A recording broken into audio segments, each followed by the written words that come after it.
Salut à tous, c'est Elena. Dans cette vidéo, on va voir avec vous quelles sont les sorties manga de ce mois d'août 2019. On parle des nouvelles séries et des one-shots, pas de nouveaux tomes des séries en cours comme par exemple le tome 9 de The Promised Neverland qui sort le 21 août. Les mangas sont classés par date de sortie et par type, shonen et seinen, car pas de shoujo ce mois-ci. Les histoires romantiques se cachent parmi les mangas seinen cette fois-ci. Il y a également une section spéciale qui regroupe les mangas en fonction du genre ou du sujet traité. Alerte spoil, dans cette vidéo, la section spéciale est plutôt piquante. D'ailleurs, presque tous les mangas sortent vers la fin du mois, comme ça même en vacances, vous êtes assurés de ne pas rater de nouveautés. Comme toujours, n'oubliez pas de me dire en commentaire quel manga vous intéresse parmi ces nouveautés. En revanche, moi je vous donnerai quelques titres qui m'intriguent le plus. Et c'est parti pour les 11 nouveaux mangas du mois d'août 2019. Shonen.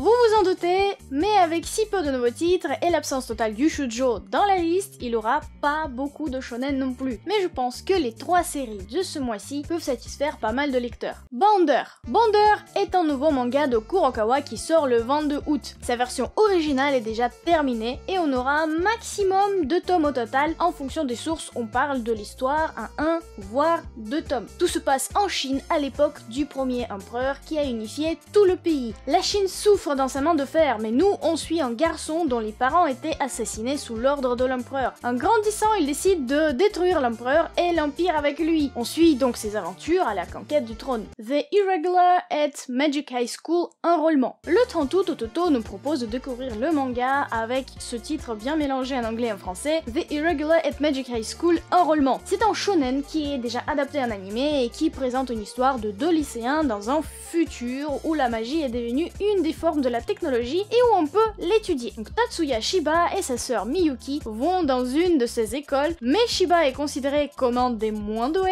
et sa sœur comme un jeune prodige. Malgré le fait que la scolarité devait se passer tout à fait normalement pour les deux, ils se retrouvent impliqués dans les événements divers qui les forcent à utiliser leur pouvoir. Le manga est terminé en seulement 4 tomes. Gamaran le tournoi ultime. Gamaran le tournoi ultime est un spin-off du manga Gamaran sorti en France en 2012 en vente de tomes chez Kana. L'histoire se passe 2 ans après la fin du grand tournoi d'Unabara où de nombreux combattants s'affrontaient en risquant leur vie pour déterminer le plus fort. Le champion actuel, Iori Sangoku, est appelé par le shogun pour défendre son titre contre les combattants sélectionnés par le gouvernement. La version originale compte actuellement 6 tomes et le manga est disponible en librairie à partir du 30 août. Seinen.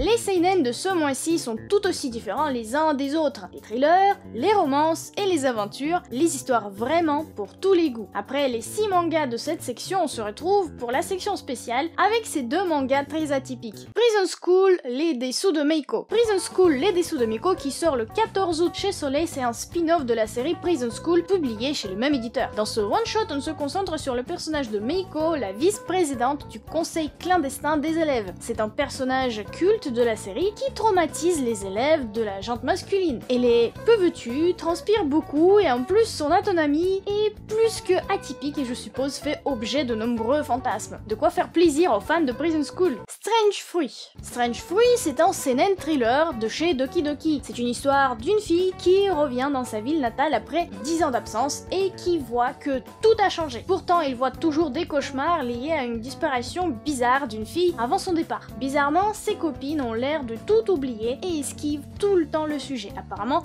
la disparition de la fillette et les changements dans la ville sont liés. Ce manga sensationnel est terminé en 3 tomes et les 2 premiers tomes sortent le 21 août. Sous la lune de Taisho. Le 22 août, Akata sort un one-shot romantique et historique qui se place au Japon des années 20. On suit un amour impossible entre une héritière de sa famille, en obligation de se marier pour faire prospérer la lignée, et un docteur d'origine routière. Les jeunes gens sont victimes de la société japonaise de l'époque, étouffante et très codifiée. La question c'est, est-ce qu'ils pourront être heureux malgré les rangs sociaux qui les séparent? Le mystère des pingouins. Le 28 août, on peut découvrir chez Nobinobi l'adaptation en manga du dessin animé Le mystère des pingouins. Aoyama est un élève de CM1 qui a hâte de devenir adulte. Il a même déjà décidé qu'il épousera l'assistance de la clinique dentaire Miyata. Quand un jour on voit des pingouins dans la ville et qu'ils disparaissent aussitôt, il se met à enquêter sur cet événement mystérieux en compagnie de son ami amis, de sa rivale et bien évidemment de l'assistance de la clinique. La version japonaise compte pour le moment 3 tomes. Shisako's Garden. Shisako's Garden, c'est un one-shot qui sort chez Vega le 29 août. Il regroupe 5 histoires autour des Shisako, les petites créatures féeriques qui peuvent être vues que par un nombre très réduit des humains. Par exemple, une histoire d'un habitant du jardin où les nouveaux propriétaires veulent installer une terrasse, mais leur fille s'y oppose car elle est devenue amie avec le petit Shisako, un homme amoureux qui se confesse en petit Shisako du forêt. Sauf que normalement, les humains amoureux ne peuvent pas les voir. Et puis bon, les autres petites histoires comme ça à découvrir. Himizu. Himizu, une série en 4 tomes, sort chez Akata le 29 août. C'est un manga suspense et horreur qui raconte une histoire des lycéens ordinaires avec un quotidien banal et un manque d'ambition pour l'avenir. Derrière les apparences, ils cachent pourtant un vide existentiel qui détruit petit à petit leur vie et les pousse aux enfers. Et voilà, enfin la section spéciale de ce mois d'août. Elle regroupe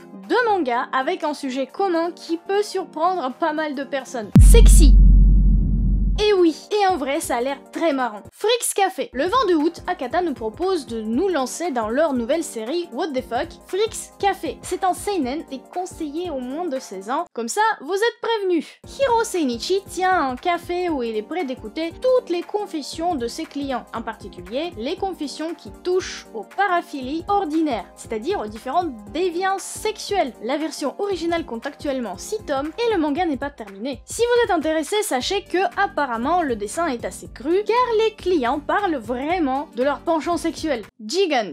Le 29 août, Kiyun va nous surprendre avec un titre seinen vraiment très décalé. Gigant, dont la version originale compte actuellement 3 tomes. L'héroïne de ce manga est une actrice porno. Oui, mais c'est un manga science-fiction avec des super pouvoirs et des extraterrestres. Oui, et avec des scènes avec des personnages dénudés. Et oui, un mélange de suspense, d'action et d'humour à découvrir pour la rentrée. Et voilà, c'est tout pour les nouveaux mangas qui sortent en août 2019.